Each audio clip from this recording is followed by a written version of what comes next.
Isang mapagpalang araw po sa inyo lahat. Ako po si Dan at ngayong araw ay ilalahad ko po ang aking mga natutunan sa devotion na pinamagatang Be Sensitive to the Spirit of God. And our scripture po is 1 Corinthians chapter 2 verses 10 to 12. These are the things God has been revealed to us by His Spirit. The Spirit searches all things, even the deep things of God. For who knows a person's thoughts except their own spirit within them? In the same way, no one knows the thoughts of God except the Spirit of God.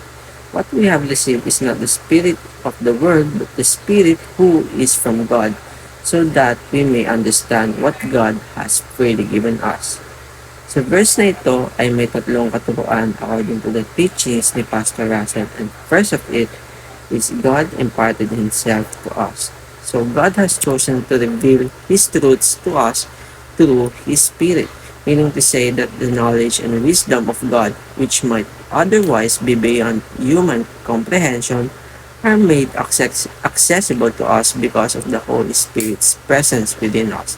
Sinasabi lang dito na ang pagkakaroon natin ng malalim na ugnayan sa salita ng Diyos o ang tinatawag na spiritual understanding and insights ay biyaya mula sa Panginoon, kung saan ito ay hindi nagmula o maihahambing sa talino na mayroon ang isang tao.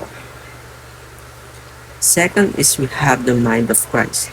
Sinasabi na having the mind of Christ means that us can perceive and understand spiritual truths as Jesus does. It signifies a profound alignment with Christ's thoughts, purposes, and attitudes.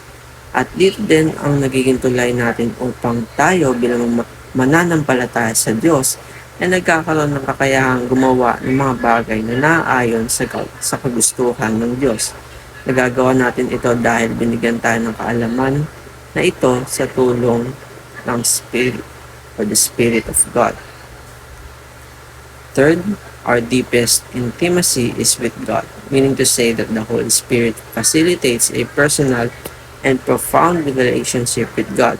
He searches the deep things of God and reveals them to us, drawing us into a closer communion with Him. This intimate relationship with God is foundational to our faith as it nurtures our spiritual growth and transforms our lives. And para naman po sa application, first is understand the Bible through the illumination of the Spirit. Sinasabi dito na dapat nating gawin na hanapin or seek the Holy Spirit's guidance when reading and studying the Bible.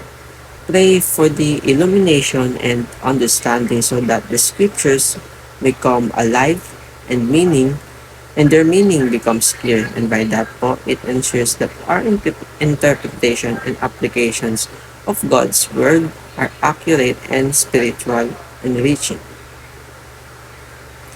Second is, talk with God about your innermost thoughts. So engage in regular and honest prayer, sharing your deepest concerns, fears, and joys with God. And be open and vulnerable before Him. Nasa gayon ay napapractice natin ang relationship with God kung saan tayo ay mas nagiging komportable na sabihin sa Kanya lahat na para bang isa siyang kaibigan at tatay na din sa atin. The third is pursue intimacy with God by being sensitive to the voice of the Spirit. Katulad ng mga nabanggit ko na gawain kanina, cultivate a lifestyle that prioritizes quiet times, listening prayer, and attentiveness to the Holy Spirit's promptings. Avoid distractions that hinder spiritual sensitivity. And by that po, it will increase sensitivity to the Holy Spirit and also enhances our ability to discern God's direction, receive His comfort and guidance, and experience a deeper sense of His presence in our daily life. At maidagdag ko lang din po na by prioritizing this sensitivity to the Holy Spirit, us as a believer can live more fruitful, guided, and intimate lives with God, fully tapping into the divine wisdom and power available to us.